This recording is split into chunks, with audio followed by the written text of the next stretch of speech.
लाठियां मारी जा रही हैं बच्चों को। अरे बच्चे धर्मेंद्र प्रधान का इस्तीफा मांग रहे हैं। क्या नीट का पेपर लीक हुआ है या नहीं हुआ है? अगर आज हम एकत्रित होकर नहीं लड़ते हैं, अगर हम एकजुट होकर नहीं लड़ते हैं, तो इन बच्चों के आने वाले कल भविष्य के लिए कौन लड़ेगा? मैं तो कह रहा हूं कि जैसा धन्यवाद के पात्र है मास्टर साहब और तमाम ये नौजवान, हर गांव में जंतर मंतर बनाए, हर गांव में इस लड़ाई को लड़ने का काम करे। पिया की बेटी है, ये हमारे रानीगंज की बेटी है, ये जयाश्री, जिसकी कोटा में हत्या कर दी गई। इसकी आवाज को लेकर इसके माता पिता पंजियार टोला वार्ड नंबर 16 रानीगंज, इनकी मां, इनके पिता इस देश में दर दर भटक कर रहे हैं, दर दर आवाज लगा रहे हैं, चाहे प्रधानमंत्री हो, चाहे गृह मंत्री हो, चाहे अररिया के सांसद हो, चाहे नरपतगंज की विधायिका हो, चाहे अररिया के कोई नेता हो। मैं कहता हूं कि एक बच्चे की मृत्यु हमारे लिए शहादत है कि कल आने वाले इन बच्चों का भविष्य न खराब हो। अगर आज हम एकत्रित होकर नहीं लड़ते हैं, अगर हम एकजुट होकर नहीं लड़ते हैं, तो इन बच्चों के आने वाले कल भविष्य के लिए कौन लड़ेगा? मैं तो कह रहा हूं कि जैसा धन्यवाद के पात्र है मास्टर साहब और तमाम ये नौजवान, हर गांव में जंतर मंतर बनाए, हर गांव में इस लड़ाई को लड़ने का काम करे, जिससे सरकार चेता जाए, जिससे सब चेता जाए। लाठियां मारी जा रही हैं बच्चों को। अरे बच्चे धर्मेंद्र प्रधान का इस्तीफा मांग रहे हैं। क्या नीट का पेपर लीक हुआ है या नहीं हुआ है? वो तो कह रहे हैं कि भैया हमने री एग्जाम दिलवा दिया है, फिर उसके बाद हम क्यों दे, क्यों इस्तीफा दें? अच्छा, क्यों इस्तीफा दें?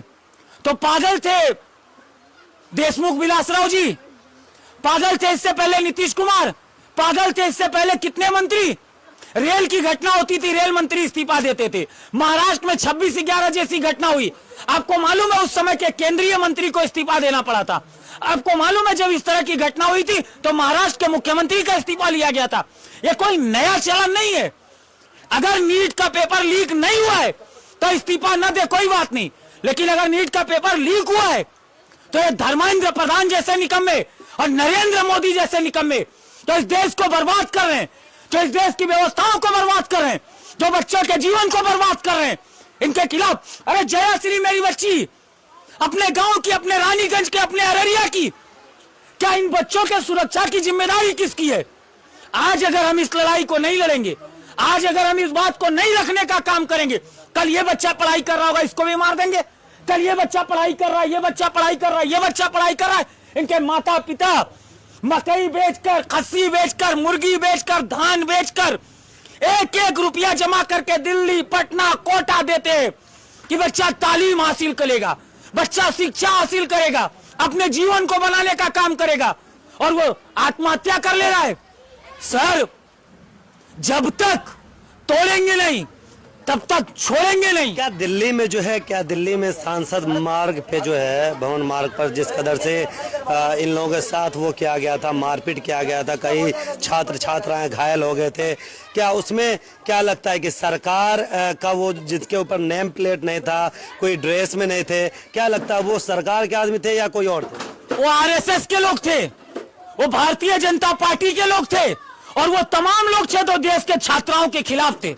वो तमाम लोग थे जो देश के छात्रों की नींव नहीं मजबूत करना चाहते हैं। वो तमाम ऐसे लोग थे, अरे जो सरकारी पदाधिकारी बुज़दिल थे। छात्रों के हाथ में लाठी नहीं थी, छात्रों के हाथ में ये प्लेट था, देश बचाओ, लोकतंत्र बचाओ। ये रहीमपुर खाबदा यूथ क्लब के बच्चों की जिस तरह से आवाज है, इस तरह से बच्चे खड़े थे वहां, बच्चे आवाज उठा रहे थे। और सोनम वांगचुक, अरे मर जाइए सोनम वांगचुक जी आप। देश को साइंटिस्ट की जरूरत नहीं है, देश को इंजीनियर की जरूरत नहीं है, देश को डॉक्टर की जरूरत नहीं है, देश को निकम्मे भक्तों की जरूरत है जो भारतीय जनता पार्टी का झंडा उठाकर खाली सरकार बनाने का काम करे। अरे दूर क्यों जा रहे हैं सर आप? एहसान भाई, आप दूर क्यों जा रहे हैं? बी हाउस न्यूज लेकर जाइए रामघाट, वार्ड नंबर 8, उर्मिला मंडल समाज महिला है, उसका पति नहीं है, वो सड़क पे पानी लगा हुआ था, उस पानी की आवाज उठाने का काम की निकम्मी देवंती जी और उनके तमाम निकम्मे लोग थाना में उसके खिलाफ रिपोर्ट करवा दिए। क्या लोकतंत्र में अपनी आवाज उठाने का भी अधिकार नहीं है? अरे हम तो कह रहे दिल्ली पंजाब छोड़ दीजिए, रामघाट को देखिए, रानीगंज की बेटी को देखिए, गांव के हालात को देखिए। क्या अपनी आवाज उठाना, क्या अपनी बात को रखना लोकतंत्र में गलत है। तो भैया जो विपक्ष के नेता थे, मानसून सत्र स्टार्ट हो चुका है, उसमें कम से कम उनको तो आवाज उठाना चाहिए था। मानसून सत्र में आवाज उठाना चाहिए लोकसभा में। आदरणीय राहुल गांधी जी जो नेता प्रतिपक्ष इस देश के सबसे बड़ी सदन के हैं, वो जाकर ओम बिरला, और ओम बिरला के बारे में हम क्या बोले। अरे ये जो जयश्री का जो हत्या हुई ना, वो कोटा में हुई, और यही ओम बिरला कोटा के सांसद है, यही लोकसभा के स्पीकर है। इनसे जब राहुल गांधी जी, अखिलेश यादव जी, असदुद्दीन ओवैसी जी, पप्पू यादव जी, देश के विपक्ष के चंद्रशेखर रावत जी जाकर कहने का काम किए कि सदन में चर्चा करिए, तो कहते हैं पहले सरकार से पूछना होगा। अरे इनको सीखना चाहिए, इनको सीखना चाहिए सोमनाथ दादा से। सोमनाथ दादा 9 बार 10 बार सांसद रहे, लोकसभा के स्पीकर रहे, कांग्रेस की सत्ता हुआ करती थी, कभी सरकार से नहीं पूछते थे। जो गलत लगता था उस पर विधेयक लाते थे, जो गलत लगता था उस पर बहस कराते थे।